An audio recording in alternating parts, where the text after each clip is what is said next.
Hey guys, we have free online textbook. Just click the link on the description below and you can access our vocabulary list, exercises, and listen to Japanese people speaking Japanese words and sentences to help you learn Japanese fast and easily. It's free.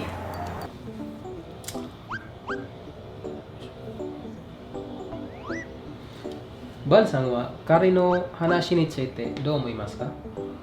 その話は本当だと思います。レイヤさんはどう思いますか？嘘だと思います。私もそう思いますね。本当でしょう。嘘。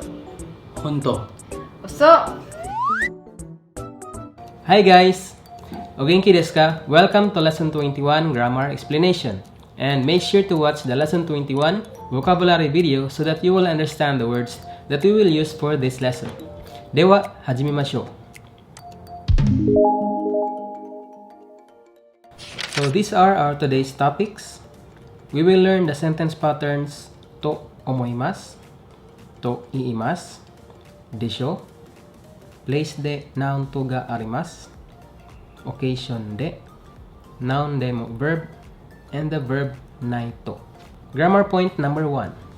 Plain form と思います。So when we say plain form, these are the plain form of verbs, the plain form of adjectives, and the plain form of nouns. Now, if you remember the plain form of verbs, let's start from the mas. The mas form is the polite form of verbs, and the plain form of verbs we will use the dictionary form. And the masen, the verb masen, the plain form is verb nai. The verb mashita, the plain form is verb ta form. And the verb masen deshita, the plain form is verb nakatta. And for the e adjective, just remove des from the e adjective. For example, atsui des. If you remove des, atsui, that is the plain form. For the na adjectives and the nouns, they have the same rule when it comes to plain form. So for the na adjectives, just remove des. And for the nouns, just remove des and replace it with da. So the plain form to omoimasu, the ideas or judgment expressed with omoimasu are indicated with the particle to. This sentence pattern is used in the following ways. So number 1, when expressing conjecture or a guess. Example number 1, ashita ame ga furu to omoimasu. Ashita ame ga furu to omoimasu. So we can translate the to omoimasu in English as I think that. So the first use is when expressing conjecture. So you will express that I guess that, or I think that. So ashita ame ga furimasu, it will rain tomorrow. Then the plain form of furimasu is furu to omoimasu, I think it will rain. Next example, Bibian-chan wa mo neta to omoimasu. Bibian-chan wa mo neta to omoimasu. From the verb nemashita. So Bibian-chan wa mo nemashita. So the mo plus the past tense of verb already. So mo is already. Bibian-chan wa mo nemashita. Bibian is already sleeping. So the plain form of nemashita is neta plus to omoimasu. Neta to omoimasu. I think Bibian is already gone to bed or is already sleeping. Now, to express a negative conjecture, the clause before to is put in the negative form. So, for example, Jeffrey-san wa kono news o shite imasu ka? Has Mr. Jeffrey heard the news? Or does Mr. Jeffrey know this news? He answered, iie, shiranai to omoimasu. So, before that to omoimasu, the verb is in negative form. So, from shirimasen, the plain form is shiranai. Ie shiranai to omoimasu. So to omoimasu, I think, then shiranai is, or shirimasen is doesn't know. I think he doesn't know. The second use of the to omoimasu is when stating an opinion. So if you want to share your opinion to someone, you will say, I think that I think that is better too, or I think this will happen. So for example, Nihon wa bukka ga takai to omoimasu. Nihon wa bukka ga takai to omoimasu. To omoimasu, I think. So takai. Nihon wa bukka ga takai desu. Japan has high prices. or the prices in Japan are high. So the plain form of takai desu, just remove desu, takai, plus to omoimasu. So I think that prices in Japan are high. Takai to omoimasu. Next line, atarashii koukou ni tsuite dou omoimasu ka? Kirei desu ga chotto koutsu ga fuben da to omoimasu. So the first line, atarashii koukou ni tsuite. So if you remember our previous lesson, the noun ni tsuite, about the noun. So atarashii koukou ni tsuite, about the new airport. And the do omoimasu ka? Do omoimasu ka means what do you think or what's your opinion? Do omoimasu ka? He answered kirei desu ga. So kirei desu, it's beautiful. Desu ga, but chotto koutsu ga fuben da to omoimasu. Koutsu means the traffic. So koutsu ga fuben desu, the traffic or the transportation is a little inconvenient. Fuben is inconvenient. Fuben desu, the plain form for fuben desu is fuben da. Plus to omoimasu, I think that the transportation or the traffic is inconvenient. Next example, keitai wa benri desu ne. Watashi mo so omoimasu. So the first person said keitai wa, or the mobile phones. Benri desu ne is convenient, aren't they? And the second person replied, watashi mo so omoimasu. So omoimasu. So first from watashi mo.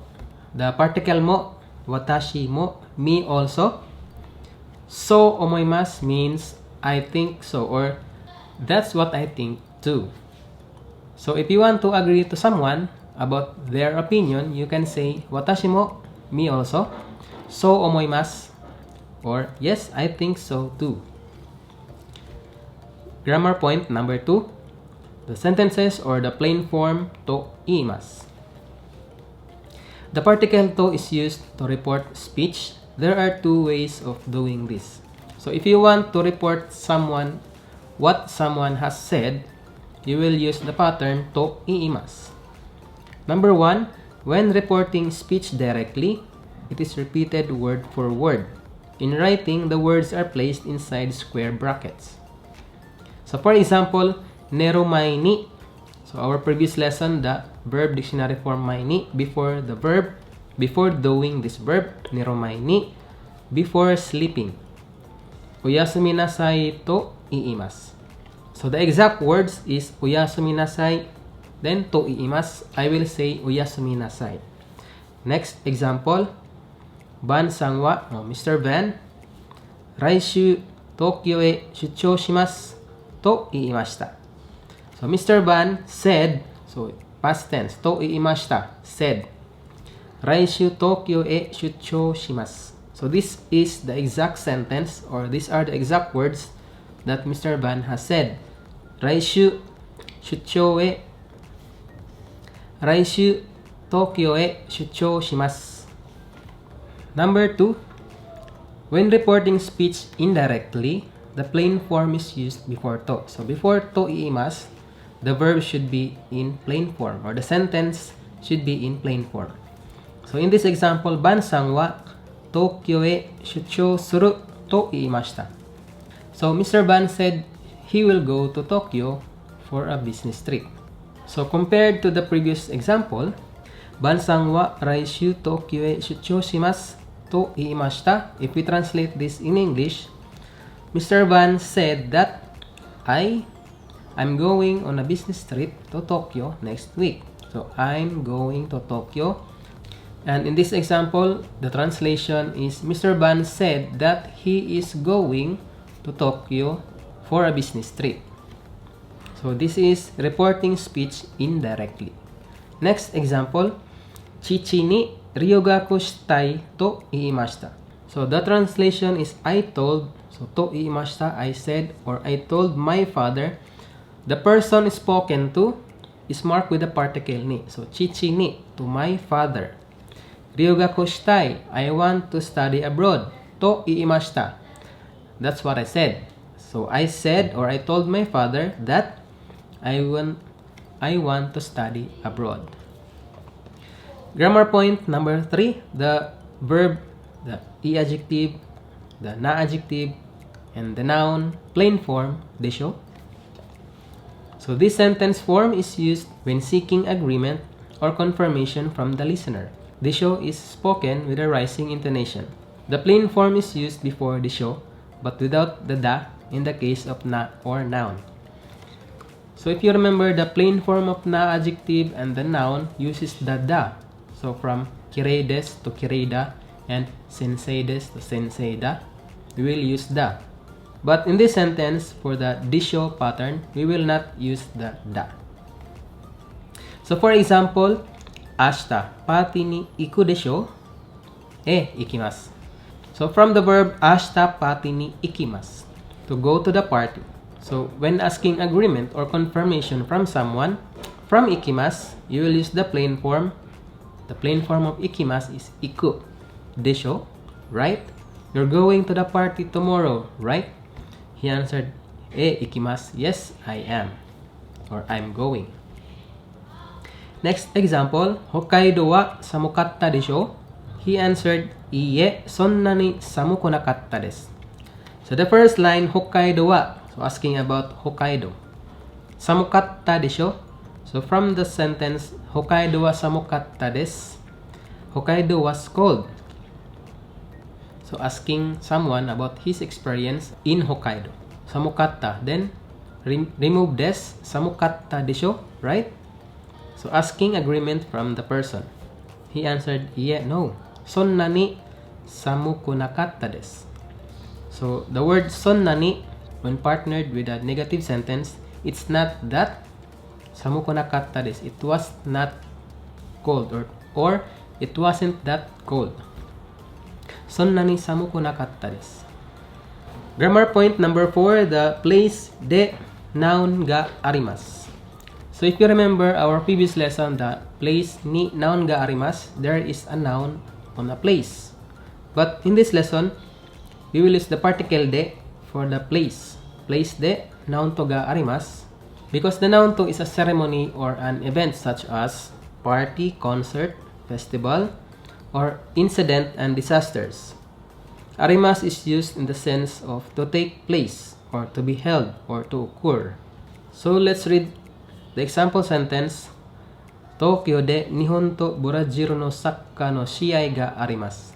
Tokyo de Nihon to Brazil no sakka no shiai ga arimasu. So the place is marked with the particle de. Place de. Tokyo de. At Tokyo. So it means that something will happen or something will occur at Tokyo, or to be held, or something will take place at Tokyo. And the noun to ga arimasu, the noun is a ceremony or an event. So shiai is a game or match, so it's an event. So there will be an event at Tokyo. So what kind of event? Nihon to Brazil no sakka. Soccer between Japan and Brazil. So sakka no shiai, a soccer match. For another example, let's say there will be a concert at the park. So we can say the place is Koen Park. So Koen de. There is a concert. Konsato ga arimasu. Koen de konsato ga arimasu. Grammar point number 5. Occasion de. So the occasion at which an action takes place is marked by particle de. So in this example, kaigi de nanika iken o iimashita ka? So kaigi de, at the meeting. So nanika, something. Iken o iimashita ka? Did you state or did you say anything? So iken means opinion. Did you state your opinion or did you say something at the meeting? So for another example, let's say the occasion is party. So party de. I sang a song at the party. So you can say party de uta o utaimashita. Or if you want to say I played piano at the party, party de piano o hikimashita. So the event or occasion is marked with the particle de, because you did something at that event or in that or at that occasion. Grammar point number 6. noun demo verb.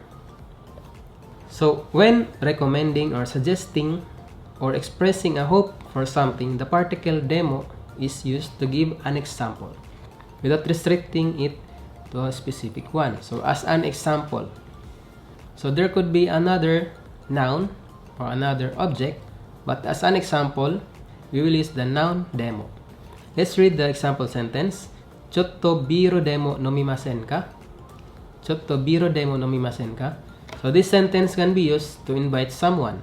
So nomimasen ka, if you remember our previous lesson, the masen ka pattern, inviting someone to do something.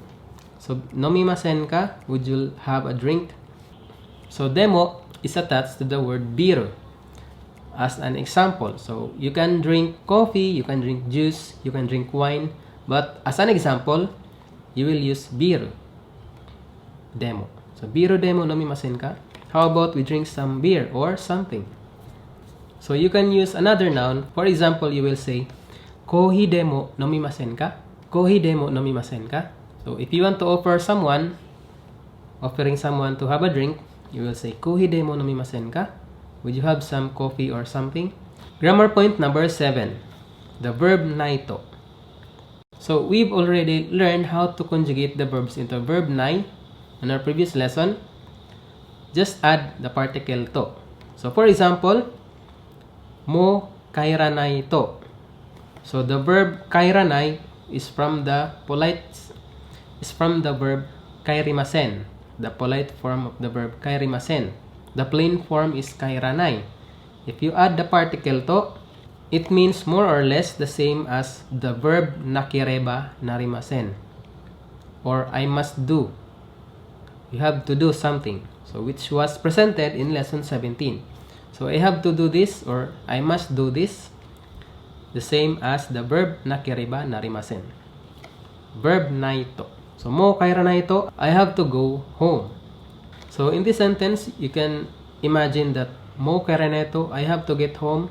So kairanai is won't go home to. So I have to get home or something else will happen or some bad result will come out. So for example, you will say kusuryo no manai to. So I have to drink or I have to take my medicine, or else something bad might happen. So that's all for this lesson, guys. Make sure to visit manabutextbook.com so you can access more exercises and example sentences about this lesson. We also included lecture videos to make it easier for you to understand the contents of our online textbook. Minasan, kyo no lesson wa ikaga deshita ka? I hope you learned a lot in today's lesson. If you have questions, you can leave a comment below, and also you can follow me on my Instagram account. Please subscribe to our channel and hit that notification bell so you won't miss our future lessons. Dewa, matane. Bye-bye.